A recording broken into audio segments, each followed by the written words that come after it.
حضرت انس رضی اللہ عنہ سے مروی ہے کہ نبی صلی اللہ علیہ وآلہ وسلم نے فرمایا، بڑا اجر بڑی مصیبت کے ساتھ ہے، اور اللہ تعالیٰ جب کسی قوم سے محبت کرتا ہے تو انہیں آزمائش میں مبتلا کر دیتا ہے۔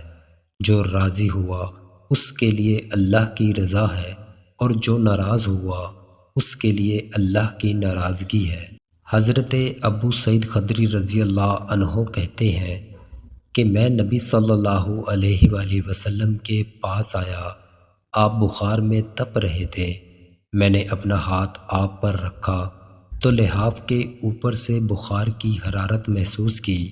میں نے کہا، اے اللہ کے رسول صلی اللہ علیہ وآلہ وسلم، یہ کتنا شدید ہے۔